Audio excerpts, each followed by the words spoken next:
you are inviting them into, and with you as the trusted guide, is ultimately helpful to all parties and the vision which you would like to invite the attendees into. It may be that you're giving your audience a unique experience and opportunity to get involved in the most life-changing movement. And if that is true, you need to recognize and find ways to communicate that vision that involves your audience. This narrative must be communicated through your event brand guide and your written and video communication as you promote your event. Now, while this is true of all events, it is helpful not to miss this element when it comes to planning your online event, and consider the unique online methods to respond to this narrative. Determining your stage lineup. Who can communicate your goals most effectively in spoken, written, or musical form? Often the impetus, even the existence of an event, comes from the lineup of speakers, subject matter experts, influencers, and musical artists. While this may be the main hook to gather a big audience, the simple ability to gather an attractional stage lineup should not determine your event. The why and the narrative should always come first. Individuals or groups who present or perform from your stage need to serve that particular vision and narrative. And if this doesn't happen, there is a possibility that you, your audience, and your guest speaker will come away from this event feeling used, and this lack of cohesion almost never achieves the worthwhile purposes for which you started out. Now, when considering either a hybrid or a completely online event, it's important to consider the different mediums of communication you're employing. A stage in front of 50,000 people in an arena versus small screens in front of 1 million people are two entirely different mediums. Although the latter is reaching a much bigger audience, a small screen is always a much more intimate medium and requires an approach where the audience is being addressed in a more direct, one-on-one manner, much like I'm doing now. When considering your lineup, also consider how you're going to communicate to both audiences most effectively, and consider how your lineup is going to do this. Audience engagement is important in both mediums of communication. Now, it's clear to all of us that the world was taken by surprise by the COVID-19 pandemic. And the one question that we've received more than any others throughout this time is predicated on the longing to return to in-person events, but then people say how things will change in a post-COVID world with regard to online events. And our response has long been that we also long for the return to in-person events that we're seeing now. However, online events are not going away. Even before COVID, the online component of events was increasingly in demand, and the complexity was also increasing. So this is an area you shouldn't ignore for too much longer. So that's pretty much all there is for this section. So let's go through our checklist.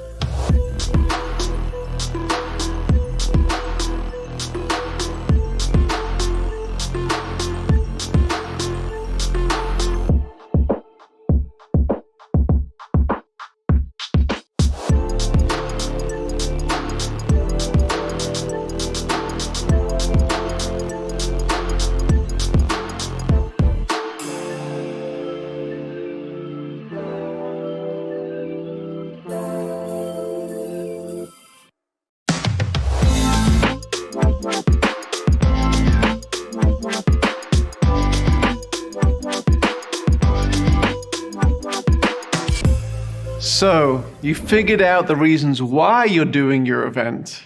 The next thing you need to figure out is how to communicate what you're doing to your intended audience to ensure the right people are at your event.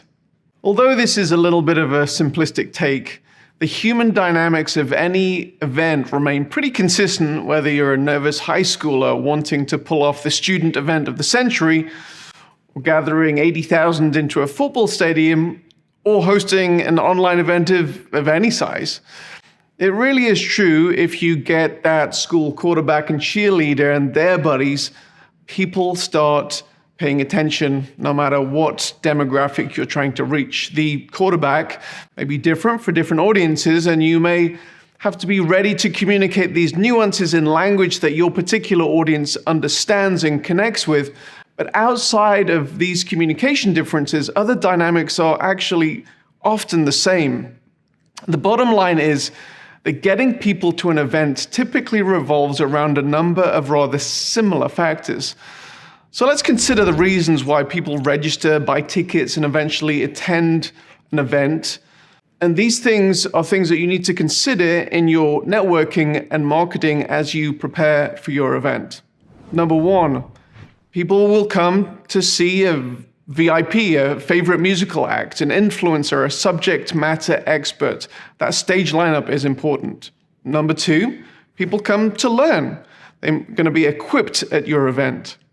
Number three, often people will register to create memories and experience a unique moment of high emotion. That might be a rock band.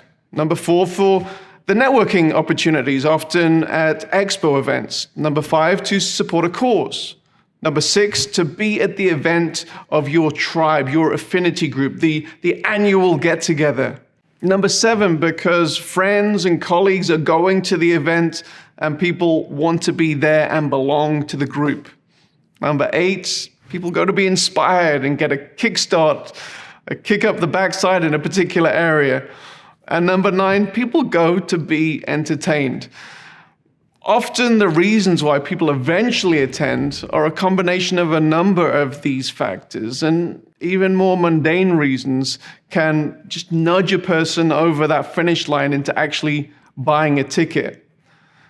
Now, we've talked about marketing, and it may start with emotion, narrative, and vision, and these are all great things, but the mechanics of getting the right amount of people to your event are just that, mechanics. And after a number of events, you will typically be able to estimate the percentage of people who will show up when comparing that to the number of people who have registered. So if you have a free event, it might be, we typically get 50 to 60 people, 60% of people who register who actually attend. Or if you have a paid event, it might be 85 to 95% of people. Also, the same dynamics of giving attendees a nudge to register with tools like giving a price break for early bird purchases, maybe a coupon code or an opportunity to be part of an exclusive component of the event, like a VIP group. They're seemingly mundane, but they can be surprisingly effective. Therefore, it's important to employ a number of marketing strategies when inviting your potential audience. Communicating both the high-level narrative that we've talked about, as well as these more mundane tool nudges on timing, cost, and exclusivity, which can get people over the edge, and so you know the number of people who are going to attend your event. The next question is, who do you want attending your event? As we've previously mentioned, it's important to narrow in on the goals of the event that dictate who should attend. The value of success isn't always determined by the number of people registering. The question is, do you want the people who are attending to maybe complete a particular action after the event? Do you want to inspire a certain demographic to do something as a result of the event? Answering this who question will dictate your marketing strategy and the critical criteria of success moving forward.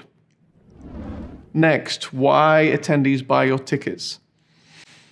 Knowing that it is typical for a person to buy a ticket due to several factors, which we've mentioned, it's important that you are aware of the channels it will take to communicate those reasons to a particular audience so that they can hear your message and then register.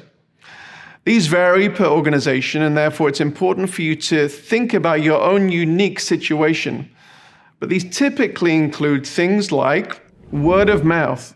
Personal recommendations in any industry, in any vertical, is typically the best way for people to join up. But we can combine with that other things, exclusive invitations, incentivizing a certain group to sign up.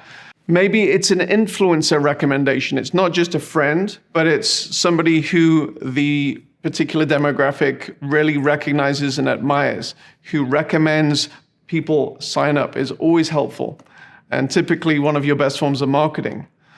Because one of the main reasons that many attend an event is because other people they know are attending, it's critical to get the mavens in a particular social group to sign up, those people who are early adopters. Number 2 channel, social media marketing. This has become such a pervasive way of communicating to today's generation. Providing value through social media channels is always a good precursor to then inviting the audience through normal posts or through paid advertising. And then number 3, your traditional advertising channels of TV, radio, print, pay-per-click, banner advertising can still be effective to reinforce your message. And getting all 3 of these channels to come together is often the way to get people across that finish line. It's also important to distinguish between the reasons people will buy a ticket or register for your event and the reason they will remember it. Your brand values and the reason they feel connected to your tribe, which will result in word-of-mouth recommendations and repeat visits. The brand value is built through the value that you deliver at the event, which could be as little as providing value through a networking platform. But real loyalty comes when you can actually create unique and memorable experiences. And this leads us in to the building of the event. So that's pretty much all there is for this section, but let's go through our checklist.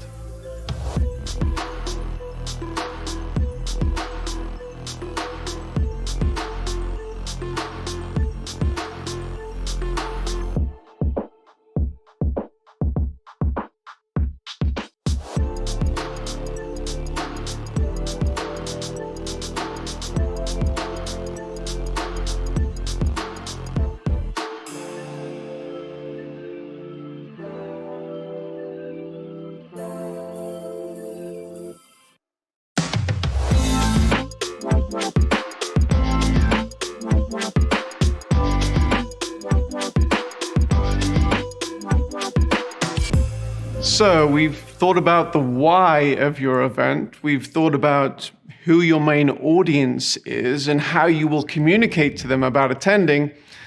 Now we need to get into the meat of planning your event. And the first part now is determining when the event should take place and how long it should last.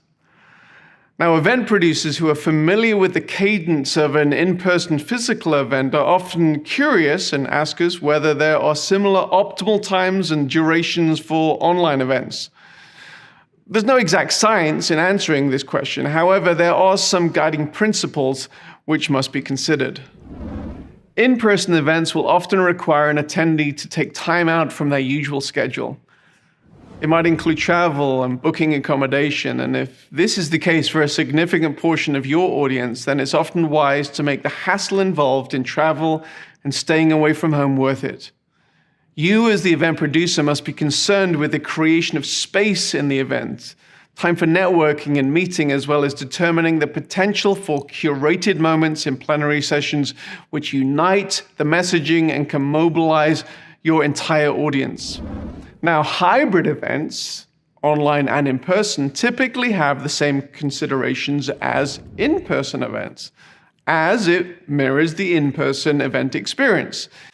Now, it often comes as a surprise to first-time hybrid event producers that the people attending the online portion of the event are actually physically present at the event. They may have other commitments, or they may be in a hotel room, and they don't want to miss out on certain parts of the event. It may be that they missed a plenary session because of an offline meeting, and they are catching up with the flow of the event. The bottom line with hybrid events is that you should simply mirror the in-person schedule. Exclusively online events may be treated slightly differently.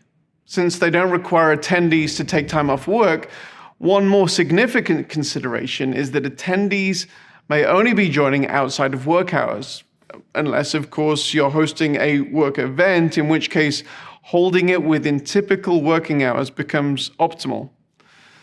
Many in-person expo type events have very little main stage time and spread the event over a number of days so that attendees can network, have offline business meetings, grab a coffee or lunch together. These same components are not all present with online events. The event isn't constrained by a physical place, and therefore the times when aspects of the event happen will differ. It's important that you give thoughts to when your main plenaries in a virtual event happen for this very reason. If you typically have longer, more drawn-out plenaries, you may think about condensing your main program slightly time-wise. I might add that it's important not to swing the pendulum too far in the other direction. It's not unusual for our project managers to advise clients on the need to actually include breaks in their schedule when they have multiple back-to-back 1-hour sessions. In addition, while you can't grab lunch with someone online, there are still numerous networking tools that should be factored in your event. Maybe give thought to how your event can be more than a simple one-way broadcast. The question remains, when should you schedule certain components within maybe a multi-day